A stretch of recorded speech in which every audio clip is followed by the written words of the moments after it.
9번째 10계명 시간이죠. 이웃에 대하여 거짓 증언을 하지 마라 라는 아주 짧은 이 구절로 증인이라는 제목으로 우리 함께 말씀을 나누어 봤으면 좋겠습니다. 요즘 같으면 뭐가 진짜고 뭐가 가짜인지를 잘 모르겠어요. 참 헷갈리는 시대에 살고 있습니다.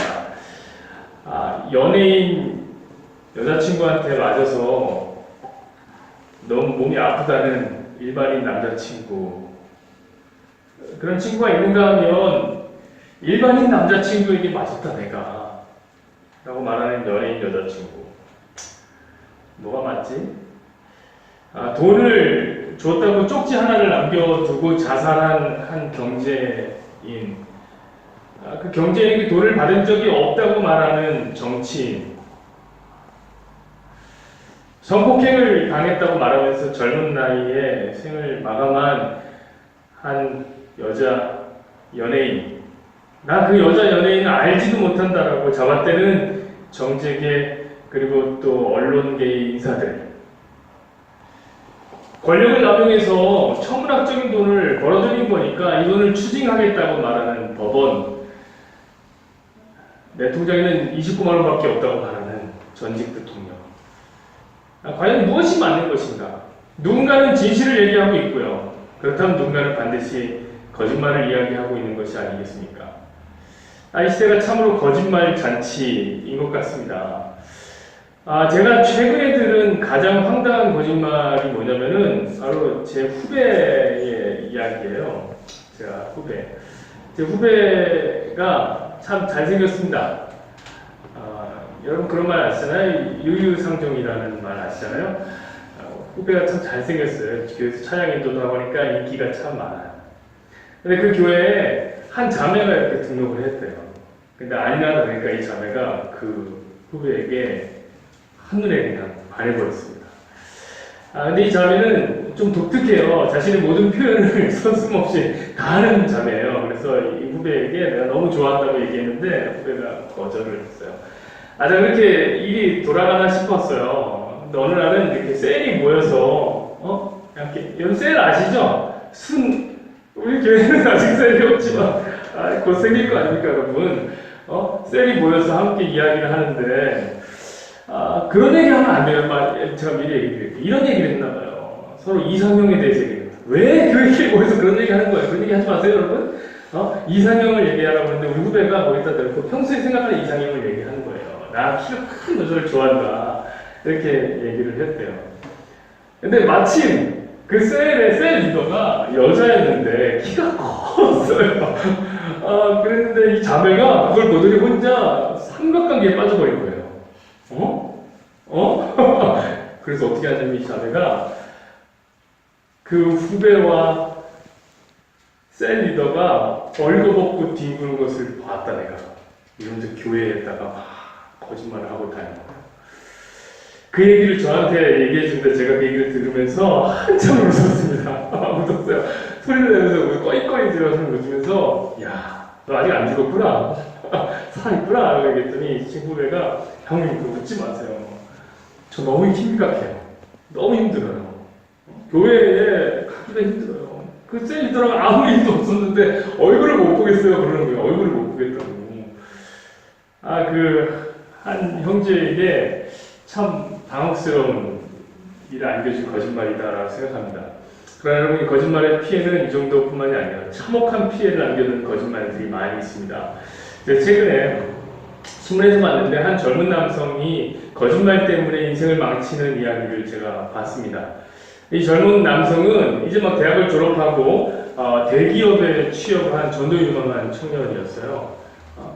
맨날 이제 대기업에 취업했으니까 아침이 얼마나 행복해요. 일어나서 맨날 가는데 어느 날은 경찰이 자기에게 찾아오더니 자기를 회사가 아니라 경찰서로 인도하더라는 거예요. 경찰서에 감금됐습니다. 왜 그러냐, 나 아무 잘못한 게 없는데 라고 얘기했더니 경찰이 얘기해 주는 게 당신이 미성년자를 성폭행해갖고 당신이 이 미성년자를 임신시켰기 때문에 그것 때문에 이렇게 들어와 있는 거다 라고 얘기를 해줬대요. 그랬더니 나는 그런 적이 없는데 도대체 이게 무슨 얘기인가, 너무 곤란하잖아요. 경찰에게 끌려가는 상황을 본 주민들은 막 수군대기 시작합니다. 야, 저 청년이 대기업자의 건실한 청년인 줄 알았는데 아버지는 더러워 지저분해 막 이런 소문이 났어요. 부모님들이 얼굴을 못 들고 다닌대요. 자, 며칠 회사에 안 나오니까 회사에서도 알아봤겠죠? 왜 이거 안 나오지? 알아봤더니 그런 일이 있던 거예요. 이때 막 취업했는데 여러분 대기업이요. 그런데 이렇게 여인들이 너무 싫어해요. 어떻게 했을까요? 수습사원이 이 사원을 이제 잘라버렸어요. 알고 봤더니 사실은 이런 거였습니다. 그 여자 청소년이 자기 남자친구랑 잠자리를 하다가 그만 피임에 실패했나봐요. 그래서 아이를 갖게 됐는데 이거 어떻게 하지? 이게 발만 돌고 부르고 있을 때 그 시점에 전화기 하나를 주웠는데 지나가다가 그 전화기에 저장되어 있는 전화번호 그 이름이 바로 그 사람이어서 그 사람을 불렀대는 거예요. 그냥 내가 이 사람에게 성폭행을 당하고 임신을 했다. 그 사람은 아무것도 모르는데 그렇게 인생을 망쳤어요. 거짓말 하나의 파장이 이렇게 있어요. 그것뿐이 아닙니다. 한 개인의 인생만을 파탄내는 게 아니라 국가, 민족의 인생도 파탄낼 수 있는 것이 바로 거짓말의 위력입니다. 여러분이 이 걸프전을 아시죠? 이 걸프전이 시작되기 앞서서 어떤 일이 있었냐면 이라크와 쿠웨이트의 전쟁이 있었어요. 왜 그러냐면 이라크 사람들이 보기에 쿠웨이트 사람들이 자기 기름을 자꾸 훔쳐간다고 생각했던 거예요. 그래서 어떻게 하죠? 전쟁이 붙은 거예요. 근데 이라크 화력이 얼마나 대단합니까? 삽시간에 쿠웨이트의 수도를 점령합니다. 자, 옆에 있던 이제 이 열강들이 이제 전쟁 참여하고 좋아하는 전쟁광들이 있잖아요. 근데 참여를 하고 싶은 거예요. 그런데 이거 어떻게 하지? 어떻게 하지? 하고 있는데 명분이 없는 거예요. 왜냐면 둘이 도둑질하고 뭐 그런 일들 가운데 그런 일이 생겼으니까. 그렇게 있는 가운데 한 소녀가 유엔 앞에서 눈물의 호소를 하는 사건이 있었습니다. 바로 쿠웨이트의 나이라흐라는 소녀가 눈물을 흘리면서 유엔 앞에서 연설하기 시작했는데 어떤 얘기를 하는 거냐면 자기가 이 쿠웨이트의 산부인과에서 보조를 하고 있는데 어느 날 이라크 이 군인들이 찾아 들어오더니 이 산부인과에 있는 사람들 다 쎄버리 죽이고 인큐베이터에 있는 아이를 막 땅바닥에 집어 던지는 그런 아주 참담한 짓을 했다 이렇게 얘기를 하는 거예요. 눈물을 막 흘리면서 세 사람들이 응계했죠. 유엔이 어떤데요? 인권하면 또 무시를 못하는 데거든요. 이 일을 통해서 명분이 생긴 거예요. 국제사회가 나설 수 있는, 연합군이 나설 수 있는 명분이 생긴 거예요. 자, 미국을 위시한 연합군들이 강력하게 이라크에 모든 화력을 다 쏟아부었습니다. 사실 42개의 사단이 있었는데 그 중에서 41개의 사단이 무력화됐으니까 그 나라가 망한 거나 마찬가지예요. 이라크가 20만 명이 죽었습니다. 알고 봤더니 그 나이라는 이 소녀가 한 말은 다 거짓말이었어요. 그런 사건이 없었어요. 산부인과에서 일한 적도 없었고 산부인과에 그런 사건도 없었어요. 알고 봤더니 이 소녀가 쿠웨이트 왕족의 딸내미였다고 해요. 자기 왕족을 지키려고 앞에 나가서 거짓말을 한 거예요. 20만 명의 이라크인들이 죽었단 말이에요. 거짓말은 여러분 인생을 망가뜨리기도 하고요. 한 민족을 말살시키기도 한단 말이에요. 이 정도로 힘이 있습니다. 한 개인만 거짓말을 하느냐? 그렇지도 않습니다. 국가도 거짓말을 하더라고요.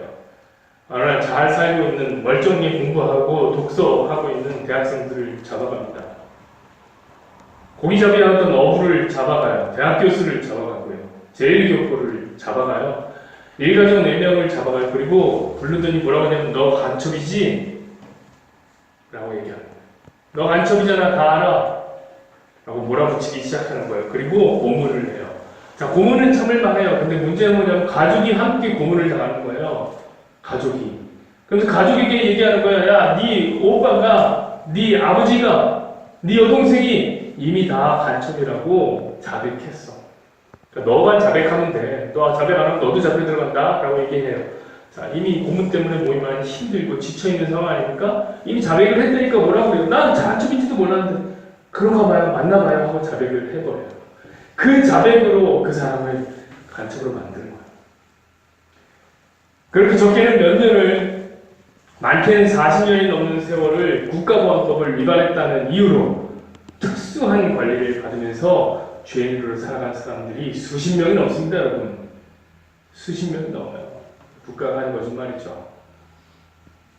개인의 인생을 망치고 가족의 인생을 함께 망친 거예요. 자기의 자백 때문에 여동생이, 자기의 자백 때문에 오빠가 그렇게 된 일이니까 얼마나 끔찍해요. 살고 싶지도 않을 거야.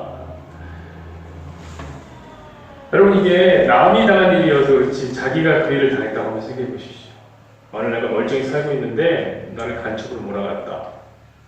나를 성폭행 몸으로 몰았다. 여러분, 이 세상에서 가장 억울한 일은 저는 진실이 가려지는 일이라고 생각합니다. 진짜 삶을 포기하고 싶을 만큼 억울한 것은 내 진심을 몰라주는 것. 이것이 아닐까 생각됩니다. 여러분, 9번째 계명, 바로 그 거짓말에 대한 계명입니다. 이웃에게 거짓 증언을 하지 마라. 그럼 과연 이 안에 어떤 의미가 들어있을까요? 증언이라는 말, 어떤 말입니까? 법정 용어죠. 생각을 해보십시오. 재판을 받아요. 거기서 증인이 나와서 내가 증언합니다고 선서하죠. 그 그림이에요.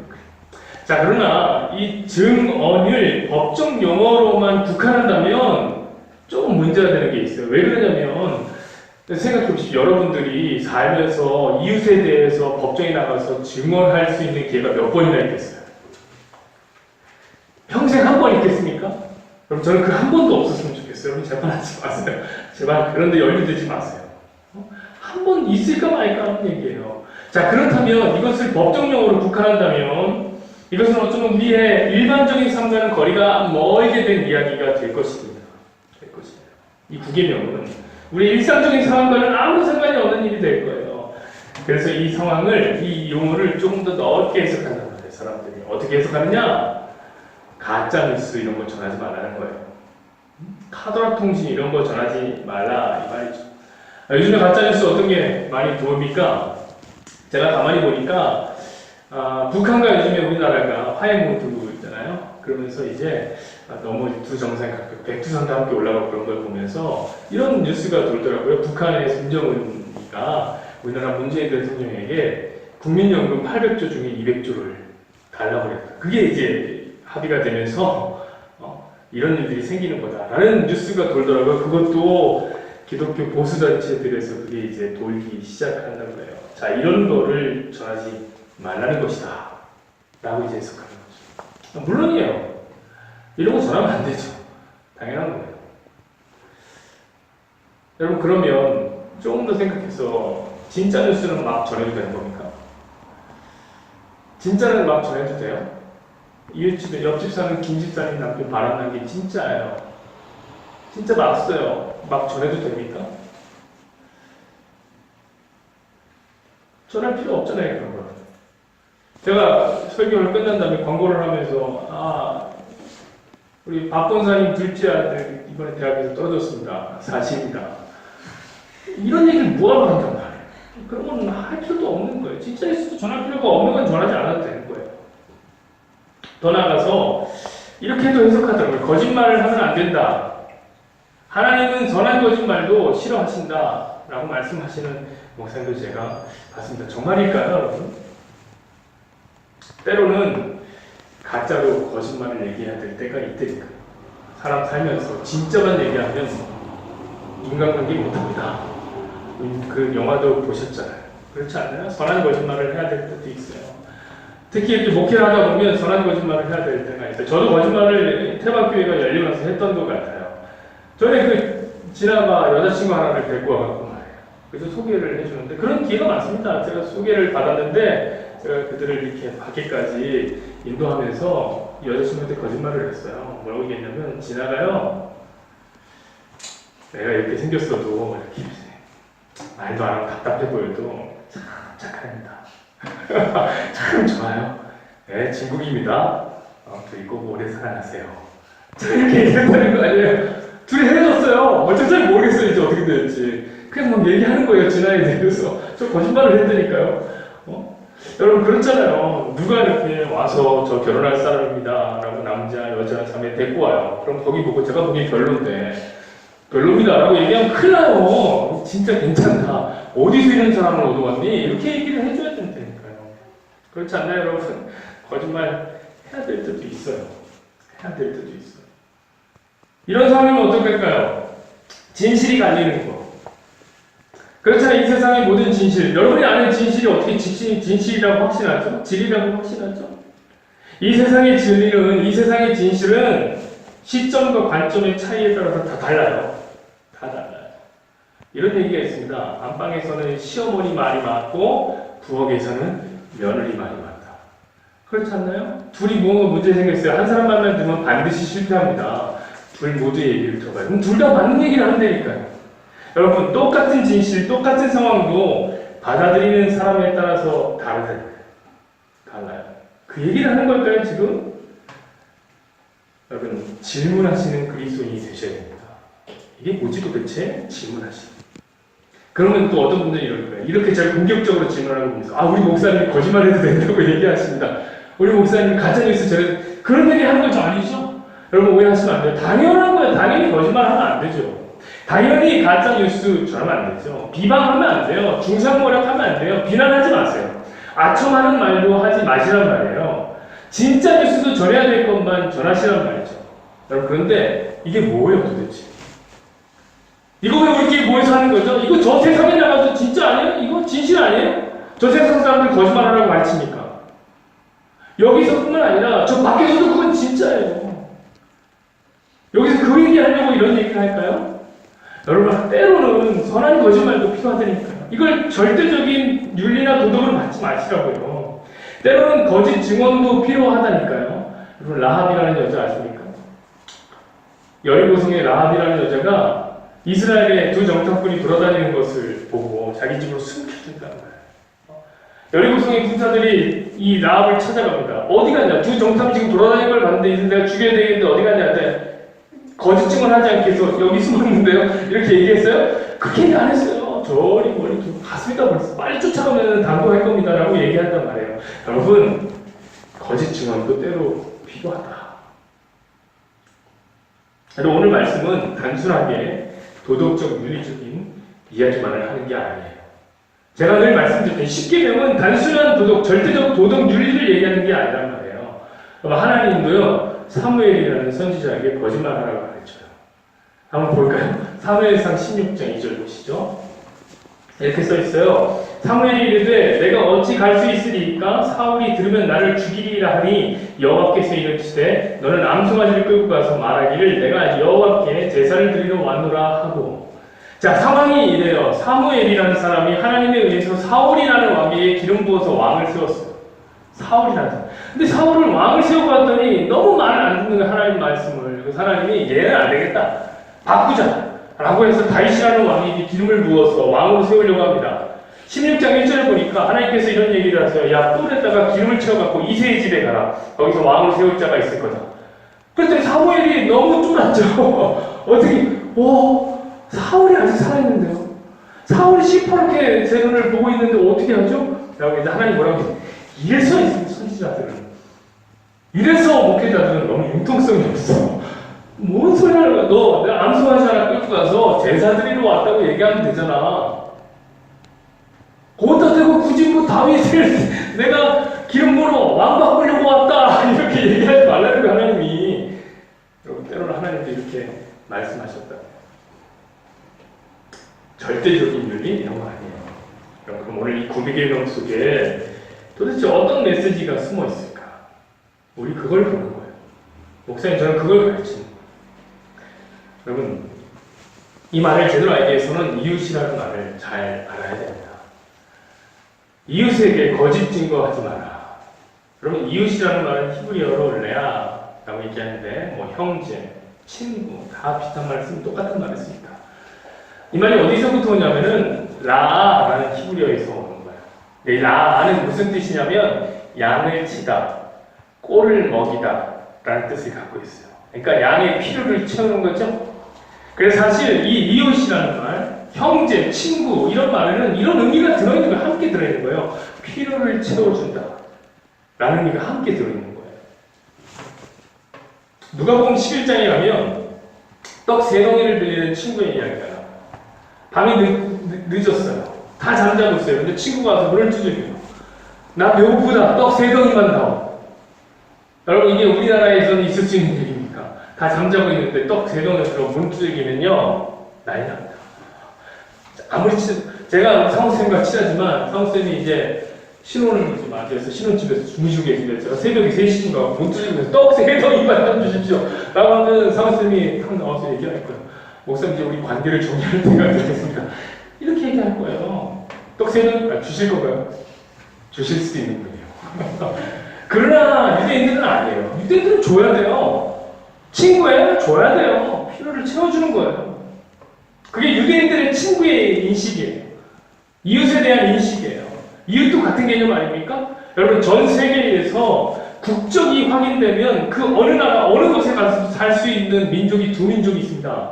어떤 민족이냐면 중국 민족, 화교들. 그리고 또 어떤 민족입니까? 이스라엘, 이 유대인들입니다. 전에 얘기했죠. 중국 사람들 이 민족적인 인들 지금은 좀 많이 바뀌었어요. 과거만 해도 하나 공동 이런 거 엄청났습니다. 미국에 한 호텔에 스위트룸을 중국의 거부가 빌렸어요. 장기 렌트했어요. 빌려줬죠. 당연히 너무 돈이 되니까요. 근데 그 거부가 그 스위트룸을 빌리고 난 후로부터 이상한 일이 펼쳐지는데 호텔에서 보고 있는데 수도요금이 너무 많이 나오는 거예요. 수도요금이 막 올라가요. 그래서 이 어떻게 된 거지? 바라보고 있다가 이거 누수가 있나 보다. 호텔 관계자가 들어갔습니다. 들어갔다 깜짝 놀랐다는 거예요. 거기 들어갔더니 거기가 80평 정도 되는 스위트룸인데 거기에 100명이 중국인들이 살고 있었던 거예요. 100명이. 낮밥으로 바꿔가면서. 왜 그런 거죠? 아메리칸 드림을 꿈꾸고 오는 우리 민족들. 이 사람들 다 내가 대구 살기도 거기서 다 살게 해준 거예요. 중국이 그런 나라입니다. 그런 나라예요. 여러분 우리나라가 미국에 가서 어떤 가게를 하려고 하면 10억이 필요해요. 10억 없어요. 그럼 못하죠. 중국은 해요. 어떻게 하는지 아십니까? 여러분 10억이 있어서 하는 게 아니라 10명이 1억씩 모아서 그거 사요. 100명이라도 사요. 1000만원씩 모아서 그거 사요. 그럴 수 있는 민족이 중국 민족입니다. 물론 요즘에는 자본주의가 그 안에 들어가서 개인주의적인 사고가 파져서 그렇지. 원래 그랬어요. 그런 것처럼 유대인들은 민족하면 서로의 필요를 채워줬단 말이에요. 유대인들은 남자 10명이 모이면 어떻게 될 줄 아십니까? 회당을 반드시 지어야 됩니다. 어디 가든지. 회당을 지으면 그 회당에 자기가 유대인이라는 것만 입증할 수 있다면 그 들어온 사람에게 먹여주고 재워주고 입혀주는 모든 의무가 있어요. 그들이 그런 민족이에요. 왜냐하면 이웃은 필요를 채워주는 거니까. 이웃은 필요를 채워주는 거예요. 여러분 그럼에도 불구하고 과연 누가 어떤 이웃이 그 필요를 다 채워줄 수 있겠단 말이에요. 진짜 필요를 다 채워주는 이웃이 있다면 그가 진짜 이웃이고 진짜 친구겠죠. 우리 예수님이시죠. 우리 예수님이 우리의 필요를 채우시는 진짜 이웃, 진짜 친구예요. 우리 예수님은 친구에 대해서 이렇게 정의하십니다. 요한복음 15장 13절 한번 보실까요? 보세요. 사람이 친구를 위하여 자기 목숨을 버리면 이보다 더 큰 사랑이 없나니. 여러분 친구 위해서 목숨 주는 거 쉽지 않습니다. 그렇죠? 가족 위해서도 죽어주기 쉽지 않아요. 내가 우리 원쌤을 사랑하지만 원쌤을 위해서 생명을 걸라 힘들어요. 저 걸 수 있어요? 그 쌤쌤입니다. 쌤쌤 아닙니다. 혹시 저는 걸 건데요 이럴까봐 제가 놀랐습니다. 진짜 어려워요. 그러나 친구를 위해서 생명을 거신 분이 있잖아요.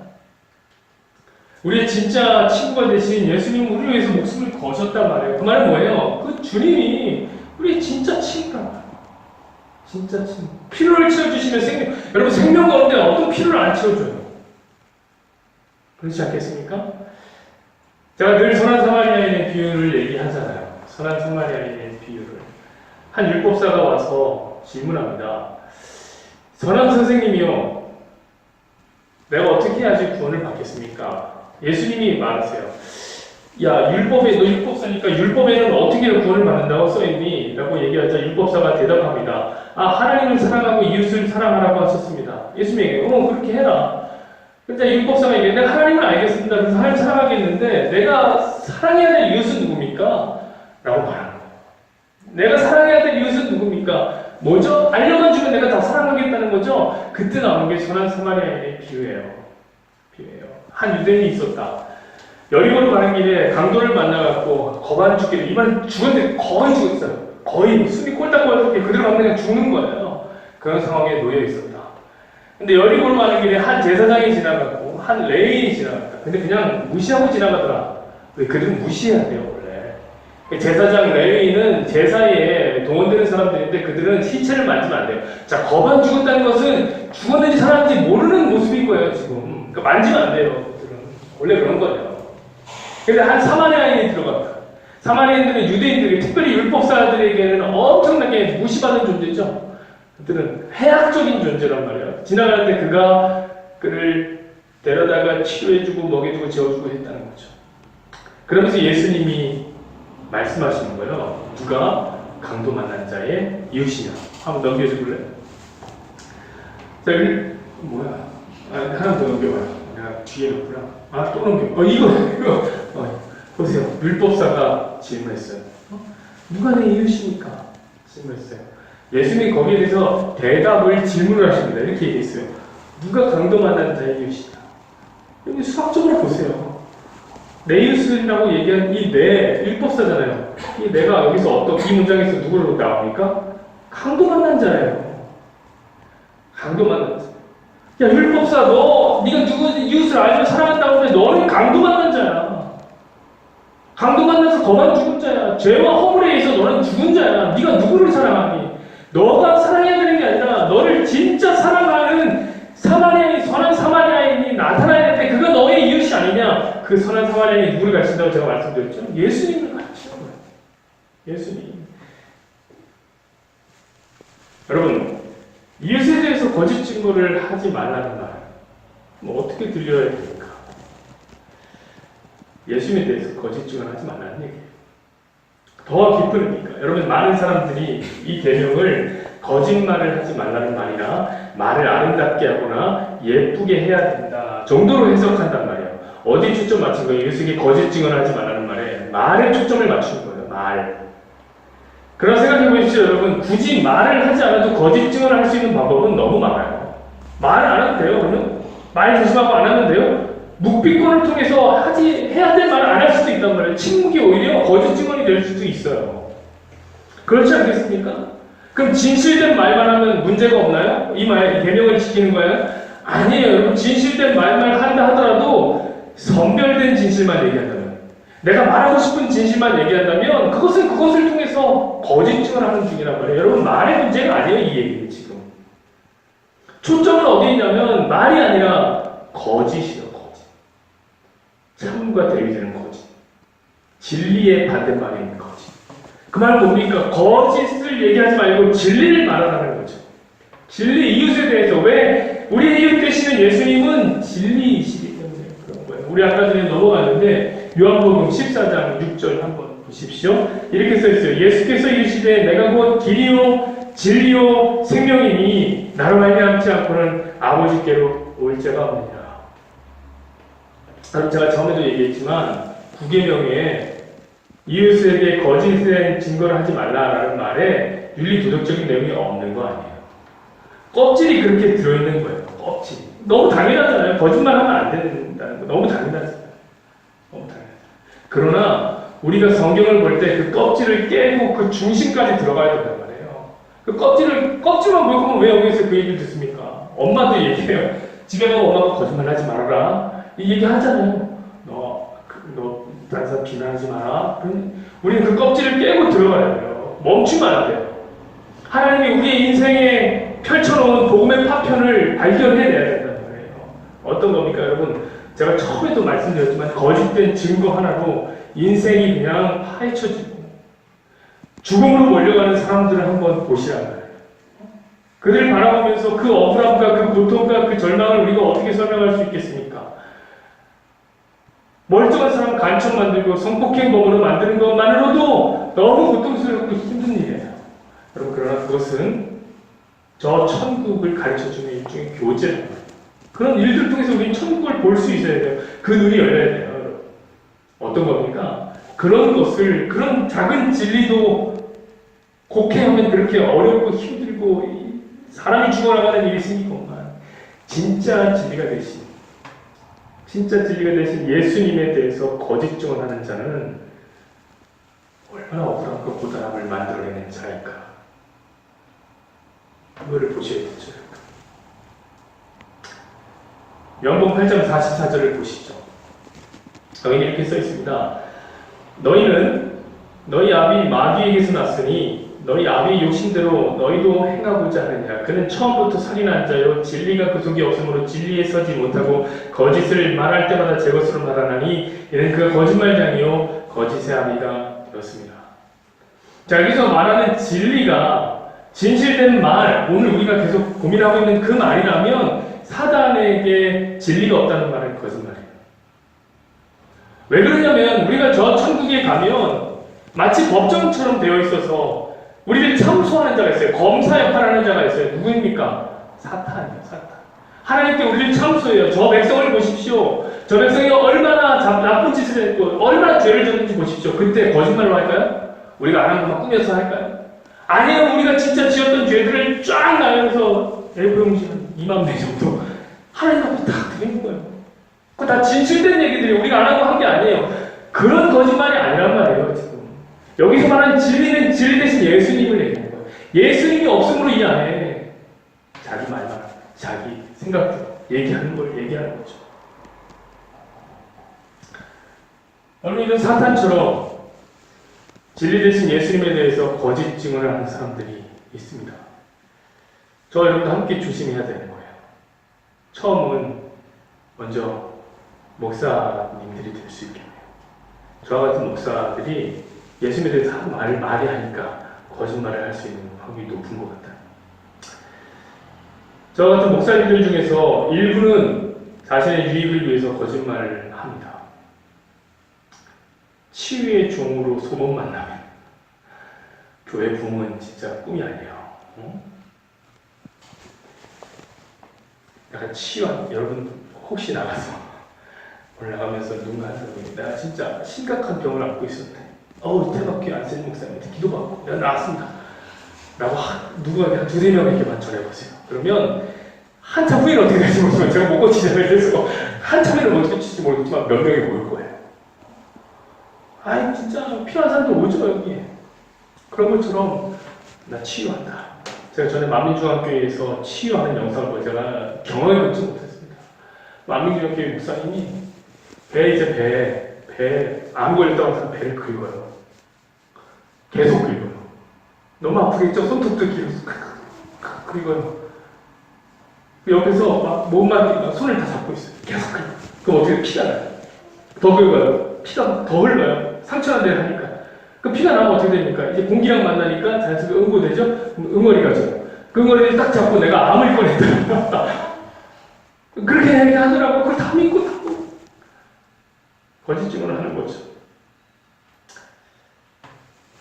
방언, 방언 못하면 마치 목사 아닌 것처럼 생각하는 기류들이 있어서 자기 방언을 못 받아갖고 어떻게 했다고 제가 얘기했죠. CBS에서 제가 봤다고 그랬죠. 한 목사님이 헬라어로 주기도문을 외워갖고 그걸 방언인 척 유창하게 했다고. 그게 뭡니까? 그럴 이유가 뭐가 있어요?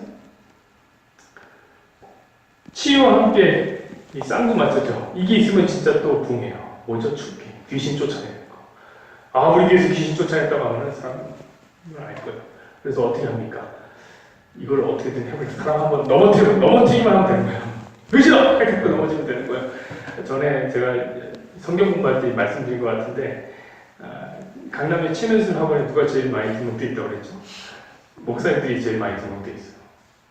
한번 넘어뜨리면 돼요. 이게 다 자신의 이익을 위해서 거짓 증거를 하는 일부의 목사님들일 거예요. 일부의 목사님들. 그러나 이게 얼마나 되겠어요? 이런 분들이 얼마나 되겠어요? 더 큰 문제는 뭐냐면 성도님들의 마음을 상하게 하지 않기 위해서 거짓된 증거를 하는 게 더 큰 문제예요. 동기가 좋잖아요. 어떻게 합니까? 기복 얘기하는 거예요. 잘 될 거예요. 다 좋아질 거예요. 하나님께 기도해보세요. 치유될 거예요. 하나님께 기도해보세요. 아파트 값이 오를 거예요. 잘 팔릴 거예요. 아들은 대학 갈 거예요. 딸은 집 갈 거예요. 이런 식으로 얘기하는 거. 성도님들의 마음 편하게 하기 위해서 가치를 부여하는 거예요. 당신의 헌금이, 당신의 전도가, 당신의 부재가 하나님 나라를 확장하고 우리 교회 당신 없으면 안 되고 당신의 그것 때문에 구제 때문에 죽어가는 사람들이 살아납니다 라고 막 띄워주기. 헌금 많이 하는 사람 위에서부터 탑10 이렇게 주보에 적어주고 말이에요. 이렇게 막 띄워주는 거예요. 여러분 이건 기독교 아니에요. 기독교는 자기를 부인하는 거예요. 이런 것을 가르쳐서 자기 의를 다 이미 받은 사람이라고 얘기해요. 자기 상을 다 받은 사람. 왼손이 하는 일을 오른손이 모르게 하는 게 기독교예요. 이거 거짓된 증거예요. 이렇게 말만 하는 것 뿐이니까? 아니요. 침묵하는 것도 문제죠. 성도님들의 마음을 상하지 하지 않기 위해서 죄에 대해서 말하지 않는 것, 불편한 얘기 하지 않는 것, 이런 침묵도 다 거짓 증거입니다. 그러나 더 교묘하게 찾아드는 거짓말들이 있어요. 그건 뭐죠? 여러분, 적용을 얘기하느라 예수님을 말하지 않는 거짓 증거입니다. 적용을 얘기해요. 우리 상철쌤이랑 또 성경 공부를 하고 있는데 여기서 우리 이슬람에 대해서 공부하면서 얘기했잖아요. 이슬람 사람들이 참 특이합니다. 원래는 애들은 성경을 믿잖아요. 구약 성경을 믿기 때문에 예수님, 신약성경도 믿어요. 예수님에 대해서 다 믿어요. 그가 모든 기적을 행사한 분이라는 걸 믿어요. 동정녀 말에게 탄생한 분이라는 걸 믿어요. 그러니까 메시아로서의 모든 작은 요건을 갖고 있다는 것을 믿어요. 근데 메시아로 믿지 않아요. 너무 신기하지 않아요? 예수님이 다 그에 비해서 마호메트는 기적을 하나도 행한 적이 없어요. 마호메트는 맨날 죄를 져갖고 맨날 기도한단 말이에요. 회개 기도한단 말이에요. 근데 마호메트는 믿어. 왜 그런 걸까요, 여러분? 그들의 구원의 방법이 뭐냐면 바로 자신의 행위입니다. 자신이 열심히 기도하고 열심히 구제하고 이런 것들이 쌓여서 내가 구원받는 거기 때문에 그들에게 절대로 필요 없는 게 있어요. 뭐죠? 메시아. 내 죄를 해결해 줄 메시아 필요 없어요. 그래서 예수님이 많은 것을 행한 것을 알지만 예수님에 대해서 얘기할 필요 없어요. 뭐만 얘기하면 돼요? 적용만 얘기해 주면 돼요. 너 기도 하루에 몇 번 해라? 이런 거 너 어떻게 해라? 이것만 얘기하면 돼요. 여러분 오늘 기독교도 그렇지 않나요? 온통 다 적용에 사로잡혀 있어서 이렇게 살라 저렇게 살라 이렇게 해라 하나하나 다 그렇게 얘기를 하면서 예수님에 대해서는 설교 안 해요. 여러분 예수님에 대해서 씨가 말라버린 것 같아요. 설교가 아니에요. 여러분 이게 진리에 대한 침묵과 뭐가 다릅니까? 많이 제가 보면서 찔렸습니다. 그럼 목사들만 이렇게 찔리고 목사들만 증거하는 자냐? 여러분 그거 아닙니다. 여러분들도 증거하는 자예요. 여러분들도 증인이에요. 그래서 오늘 제목이 증인인 거예요. 사도행전 1장 8절 볼까요? 이렇게 써있어요. 오직 성령이 너희에게 임하시면 너희가 권능을 받아 예루살렘과 온 유대와 사마리아와 땅끝까지 이르러 내 증인이 되리라. 여러분도 증인이다. 여러분도 예수님을 전해야 되는 거예요. 어떻게 전하실 거예요? 진리되게 전하셔야죠. 어디에서요? 여러분 계신 자리 거기에서요. 예루살렘에 계세요. 예루살렘에서. 온 유대 어디 계세요? 온 유대에 있어. 사마리아에 계세요. 사마리아에 있어. 땅끝으로 나가시고 계세요. 그 땅끝에서 여러분들은 예수님을 전하는 증인이셔야 된다는 말입니다. 거짓된 예수님을 전하지 마세요. 말씀 뵙겠습니다. 그 예수님을 전하려면 진실되게 전하면 어떻게 해야 되는가? 성경을 알아야 돼요. 우리 요한복음 5장 39절 볼까요? 이렇게 써 있어요. 너희가 성경에서 영생을 얻는 줄 생각하고 성경을 연구하거니와 이 성경이 곧 내게 대하여 증언하는 것이다. 여러분 이 성경은 예수님에 대한 증언이에요. 진리 대신 예수님에 대한 증거라고요. 재판을 생각해 보십시오. 증인이 나와서 내 말의 진실됨, 내 말의 진리됨을 전하기를 원한다면 그 증인이 반드시 소유하고 있어야 되는 건 뭡니까? 증거예요. 증거가 있어야겠죠. 여러분의 말이 거짓이 아니라 진리를 전하는 여러분은 예수님의 증인이다. 진리 대신 예수님을 전하는 나는 증인이라고 얘기하고 싶다면 그 예수님에 대해서 기록되어 있는 증거인 성경을 붙잡으셔야 된다고 해요. 그래서 제가 10계명이 이제 한두 뒤면 끝났는데 그 뒤로부터 이제 함께 성경을 우리가 강의하려고 합니다. 성경을 꼭 붙잡으시고 제가 더 추천해드리고 싶은 것은 성경 공부를 꼭 추천드려요. 성경 공부 꼭 하세요. 얼마나 편합니까? 이 상처쌤들이 하고 있지만 어디 계시든지 제가 갑니다. 한 명이든 두 명이든 상관없습니다. 제가 가요. 왜 가냐면 불르는 어떻게 되는 줄 아세요? 안 와요. 한두 번 하고 안 와요. 뭐 하다가 뭐 자기가 뭐 일이 바쁘면 알아버려요. 저는 그러면 안 돼요. 어떻게 해야 되냐? 제가 갑니다. 그래서 안 빠지게 본인 책임감 들고 가게 합니다. 여러분이 꼭 이 진리를 진리되게 전하고 싶으시다면 성경 공부를 하셨으면 좋겠습니다. 여러분, 진리의 증거를 손에 든 증인들은 어떻습니까? 너무나 확신하지 않나요? 증거를 손에 든 증인들은 법정에서 너무 당당해요. 화번에 가득 차서 말한단 말이에요. 여러분, 그것처럼 저는 확실한 증거이신 성경을 꼭 붙잡고 진리 되신 예수님을 거짓되게 아니라 진리로 진실되게 전하는 여러분들이 그런 증인이 되기를 소망합니다.